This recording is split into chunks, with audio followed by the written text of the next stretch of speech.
Este episodio de la Estrategia del Día es patrocinado por ICBC. Hoy, los inversores no solo buscan rendimiento, sino claridad y acompañamiento. ICBC integra tecnología y asesoramiento para que cada decisión esté respaldada en un entorno donde la información y el timing hacen la diferencia. Más información en el link de la descripción. Buenos días, estrategas. Soy Francisco Aldaya, jefe del Buró de Argentina en BloombergLinea.com, y hoy les voy a comentar las 3 noticias más importantes para que arranquen su día. Además, tenemos a Juan Pablo Álvarez con todo sobre los bonos en la fija. Como siempre, no se olviden de darle clic al botón para seguir a este podcast, de compartir este capítulo, de activar las notificaciones y si les gusta lo que hacemos acá de lunes a viernes, ¿por qué no darnos un 5 estrellas en Spotify o un pulgar arriba en YouTube? 1. En el marco de las jornadas de primavera del FMI, Caputo está negociando en Washington un préstamo de unos $2.000 millones con bancos privados. En este caso, sería respaldado por 2 instituciones del Banco Mundial. Así lo reportó ayer Bloomberg News con una versión diferente de lo que publicó, por ejemplo, La Nación, que habló de un crédito de $4.000 millones. Pero no solo eso, sino que Carlos Pañi escribió que la intención sería apalancarse de ese crédito y garantía del Banco Mundial para también emitir bonos internacionales por $10.000 millones.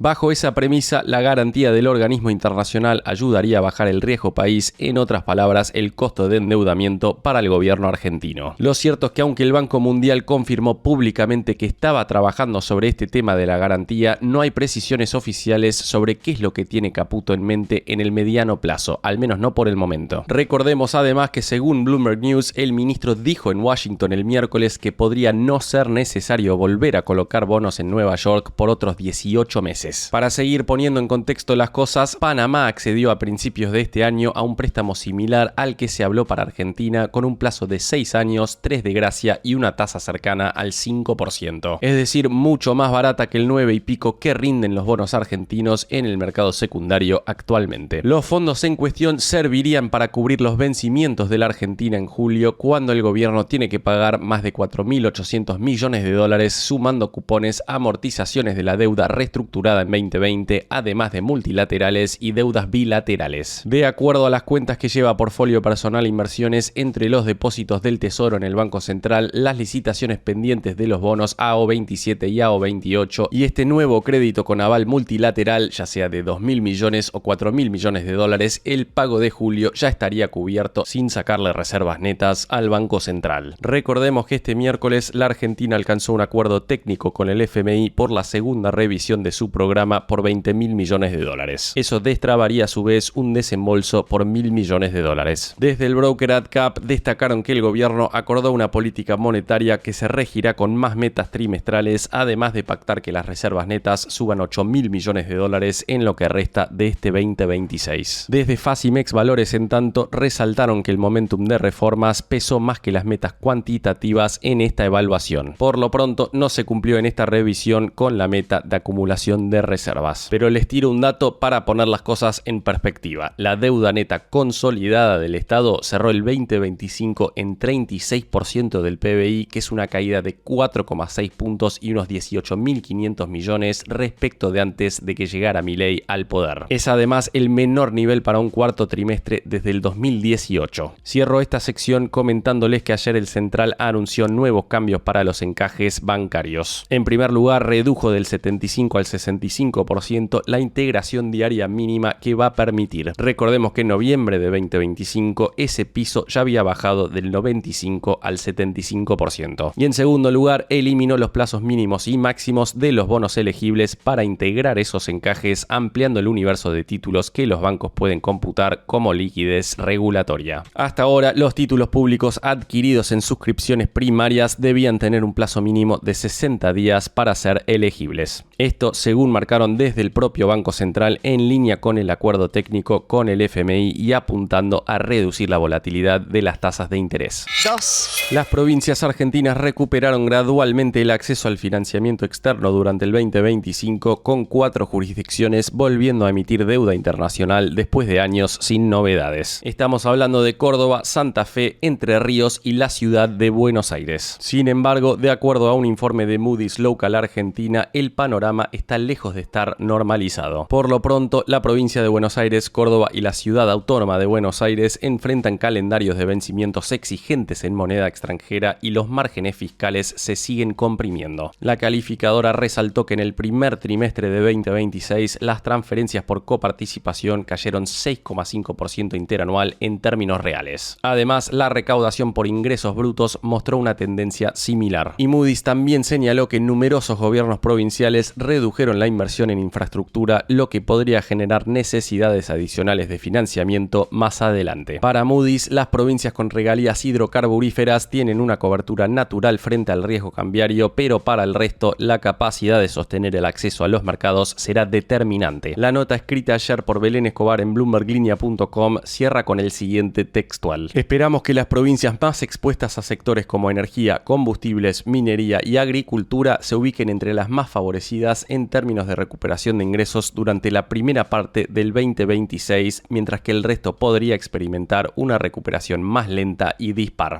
3. Las acciones en la bolsa estadounidense se mantuvieron en máximos históricos ayer, pese a una batería de titulares sobre Medio Oriente, en una señal de que los inversores empiezan a mostrar cierta fatiga en relación a novedades por los riesgos geopolíticos. El S&P 500 subió ayer otro 0,3%, marcando un nuevo récord tras superar por primera vez los 7.000 puntos, mientras que el Nasdaq 100 avanzó 0,5% y extendió su mejor racha desde el 2017, impulsado por el optimismo en torno a la inteligencia artificial, eso después de proyecciones sólidas de ingresos de Taiwan Semiconductor. Donald Trump, por su parte, dijo que un acuerdo con Irán se ve muy bien actualmente y anunció un alto el fuego de 10 días entre Israel y Líbano, lo que ayudó a descomprimir temores de una escalada que afecta al suministro energético global. El petróleo siguió en el centro de la escena, con el Brent operando cerca de los $98 después de haber rozado los 100, en medio de versiones de que un eventual acuerdo entre Estados Unidos e Irán podría tardar hasta 6 meses. En el mundo de la renta fija, el rendimiento del bono del Tesoro estadounidense a 10 años subió a 4,31%, reflejando a la vez cierta cautela en el mercado. Ciertamente estamos viendo día a día movimientos que parecen contradictorios entre sí. En el frente corporativo, Microsoft lideró entre las tecnológicas con una suba del 2%, mientras que Tesla cayó por dudas sobre la demanda de su Cybertruck. A la par, datos de empleo mejores a lo esperado reforzaron la idea de una economía estadounidense resiliente. Pese al tono constructivo de los mercados, dentro de todo, voces del FMI y el Banco Mundial advirtieron que los inversores podrían estar subestimando el impacto económico de este conflicto geopolítico. En esa línea, diversos estrategas citados por Bloomberg News también señalaron que el mercado ya está descontando un escenario benigno con una reapertura relativamente rápida del estrecho de Hormuz. Y por último, comentarles que el exsecretario del Tesoro de George Bush, Henry Paulson, alertó sobre riesgos en el mercado de deuda estadounidense en un contexto donde la demanda podría debilitarse y generar efectos severos a nivel global.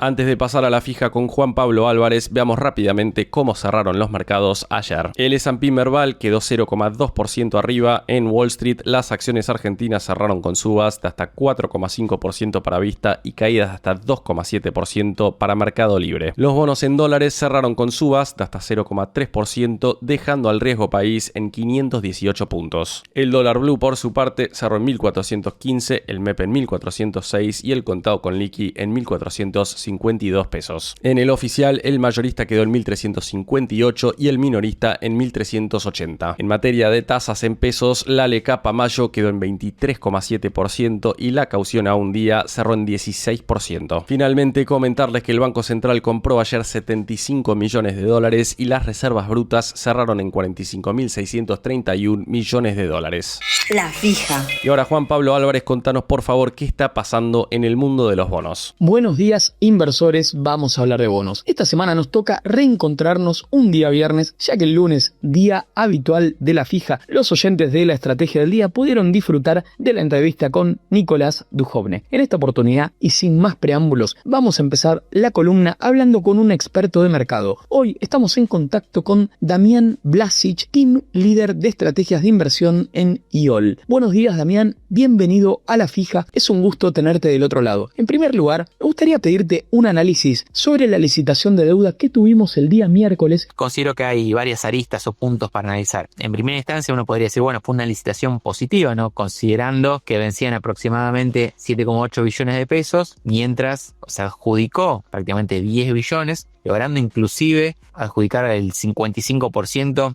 a plazos con vencimiento en 2027. Sin embargo, si hacemos un desglose, más allá de los premios que se brindó en algunos tramos, la aceptación quizás del canje no fue la mejor. Por ejemplo, tenemos que los porcentajes del monto canjeado sobre el outstanding apenas lograron superar el 30% para el TTS 26 o el TZXD6, que a su vez son bonos que tienen, este último sobre todo, fuerte tenencia del sector público, ¿no? Mientras que solo fue del 15% para el TZXM7. Por supuesto, es entendible en cierto punto que el mercado se mantenga reacio a extender duration de forma agresiva, dado el contexto actual de tasas. En lo que refiere a las tasas cortas en pesos, ¿por qué crees que los rendimientos se pusieron en términos reales tan negativos y al mismo tiempo hay un desacople tan grande con las tasas de los créditos a familias, por ejemplo? Esta compresión en los rendimientos que se observan a lo largo de toda la curva, tanto en el tramo corto como en el tramo largo, es consecuencia principalmente del esquema monetario actual. Tenemos un BCRA muy activo en la compra de dólares en todo lo que va de 2026, a lo que se suman también distintas colocaciones de compañías que han salido a emitir obligaciones negociables. Esto tiene su traslado en una inyección de pesos en la economía, que si bien son capturadas parcialmente en las licitaciones, vimos que en las últimas licitaciones el rollover supera el 100%, no llega a cubrirse en su totalidad. Entonces, más allá de las metas de agregados monetarios, esta dinámica de tasas responde a los pesos que se encuentran circulando actualmente. No obstante, cabe aclarar la diferencia en cuanto a la dinámica de tasas respecto a lo que son créditos a familias, por ejemplo, donde vemos TNAs bastante por encima de lo que hoy ofrece la curva de pesos. Esto obviamente responde a distintas cuestiones, entre ellos cobertura, riesgo de mora, más la dinámica de cobertura no solamente en cuanto a plazo y volatilidad macroeconómica, sino volatilidad de tasa. Hoy el esquema monetario actual, más allá de la tranquilidad que ha mostrado en los últimos meses, no está exento de volver a observarse cierta variabilidad en lo que son las tasas y ver algún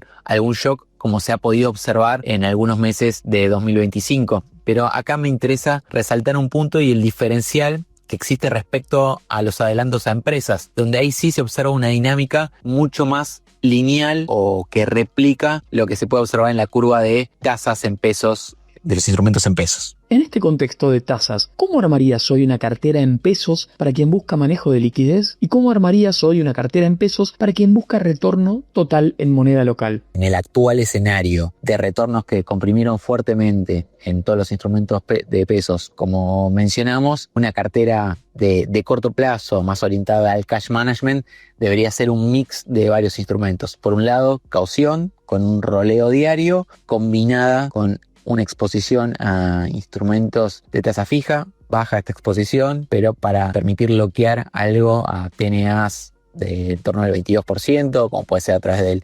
S29I6 o S15I6, y sobre todo sobreponderaría lo que es instrumentos SER, pensando algo como el X29I6 o el TZX26, que permitan capturar el dato de inflación de abril, que podría tener cierto traslado de lo que es el impacto de energía, transporte y demás. Entonces deberían combinarse esos instrumentos, en parte para bloquear tasas por si estas siguen comprimiendo, roleo de caución y SER, que tiene implícito, estamos hablando de TNAs similares, suponiendo una inflación de 2,4% para abril. Si ya la inflación viene por encima de esto, bueno, ahí veríamos ya retornos algo más atractivos en los SER por sobre la tasa fija más corto, ¿no? ¿Qué nos están diciendo hoy las break-evens de los bonos en pesos respecto de lo que espera el mercado argentino en materia de inflación y de dólar? En lo que respecta a la dinámica inflacionaria, hoy los bonos nos están mostrando break-evens en torno a 2% de acá a 12 meses,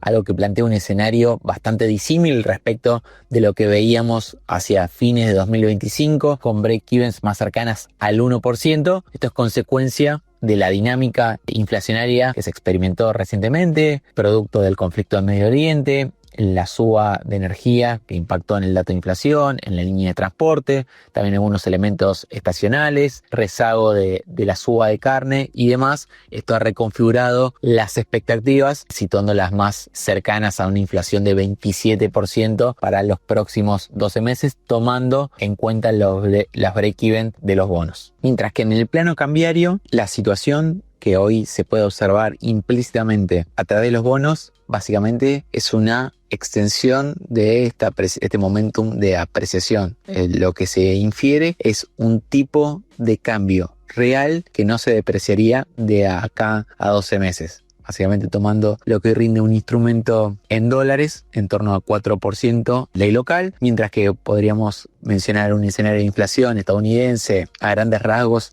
en torno al 3% y un bono SER a 12 meses rindiendo en TNAs cercanas a 1, lo que se infiere es un escenario de prácticamente nula depreciación cambiaria, que en términos nominales estaríamos hablando de un tipo de cambio cercano en torno a los 1840, 1850 en términos nominales, ¿no? Pero básicamente eso tiene implícito un escenario de no depreciación en términos reales. Damián, te planteo un caso hipotético solo para pensar qué riesgos puede llegar a tener un inversor en el mercado local. Supongamos que el panorama político se torna difícil para el gobierno y empieza a surgir una figura que puede llegar a ser disruptiva para el mercado como presidenciable. ¿Eso llevaría a incorporar en los análisis riesgos de default o con la acumulación de reservas y el superávit fiscal debería alcanzar para que quien venga pueda sostener los pagos? Pensando en un escenario eleccionario, creo que hay que tener en cuenta algunas variables, más allá que, por supuesto, la aparición de un candidato más disruptivo pueda generar volatilidad. Ahí creo que es clave que Argentina pueda salir nuevamente a los mercados para rolear su deuda.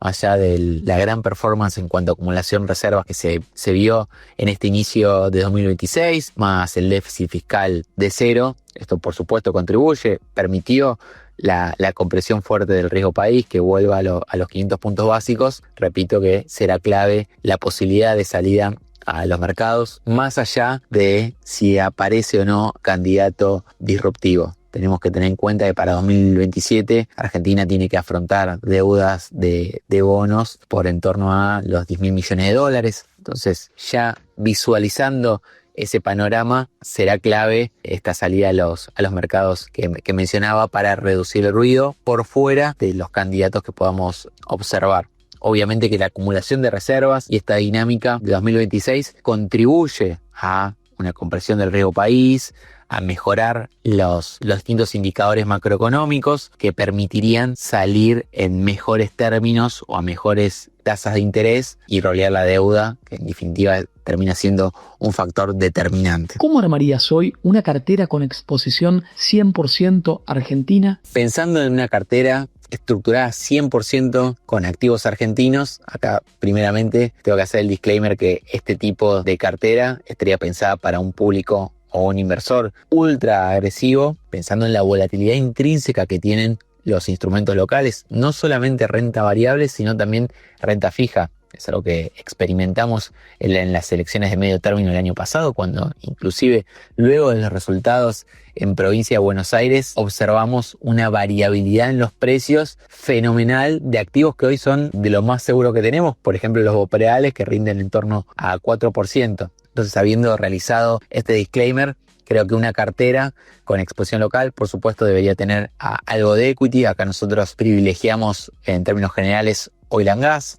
YPF no tiene descontado, o consideramos que no tiene descontado el mejor escenario a hoy a los múltiplos que muestran, más allá de la suba que pudo observarse por el conflicto en Medio Oriente y el incremento de los precios del WTI. Es una alternativa, obviamente estaría diversificado con, por ejemplo, Pampa, alguna del sector regulados, por ejemplo, TGCU2 o Central Puerto. Son compañías sólidas, de buen management, con generación de caja, que debería tener una cartera. Sumado a lo que es renta fija, hoy consideramos que los bopreales no es el instrumento más atractivo en cuanto a rendimiento, pero sí permite morigerar la volatilidad de la cartera. Entonces, creo que sería un must incorporarlos los 2027, realizando un mix con soberanos más largos, como puede ser ley extranjera, privilegiaría, dado el bajo spread que vimos en los últimos meses, como puede ser el G35